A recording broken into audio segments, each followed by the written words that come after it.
Rousey versus Tate 2. A couple of things intrigue me about this fight, even though I do think Ronda will probably take it again.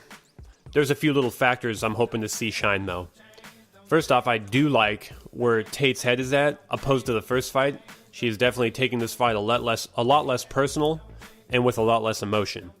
I do think it could pay some dividends for her in the fight, but her biggest glaring weakness, and it always has been, will definitely shine fighting a fighter like Ronda. And that would be her stand-up, or lack thereof.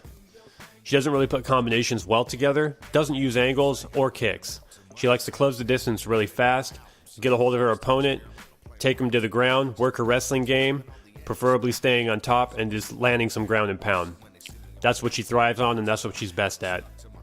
Unfortunately for her, fighting that type of fight style against Ronda is probably the worst thing you could possibly do. Because really, when it comes to the ground, Ronda's just such a cut and above ahead of almost all the female fighters in that weight class. It's just not a place you want to be. I envision a fighter kind of like Alexis Davis. That would be the type of fighter that would beat Ronda Rousey. I think your stand-up game's got to be there. And Tate's just isn't. Not to say that she still doesn't have a chance in the fight. She definitely does, but if she does, it's going to be herself willing her way to the win via grittiness, heart, and cardio. And I really think those are actually her strong suits, to be honest. She has a decent submission game, but obviously not to the level of Rousey. And again, I just really think it's going to be a hard fight for her to win, solely based on the fact that she just doesn't have good stand-up. And I think you got to make sure you got to keep Ronda Rousey as uncomfortable as possible in the fight.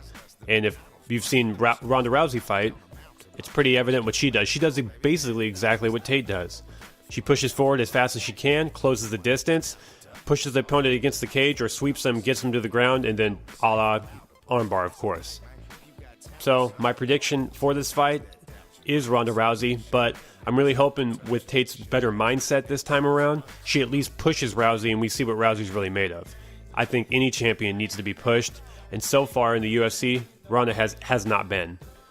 So I'm still looking forward to this fight, but hopefully in the near future, if Tate does not win, I would still like to see Kat Zingano fight Rousey and Alexis Davis. I think those are the two fighters that are going to have the best shot to take the title from Rousey.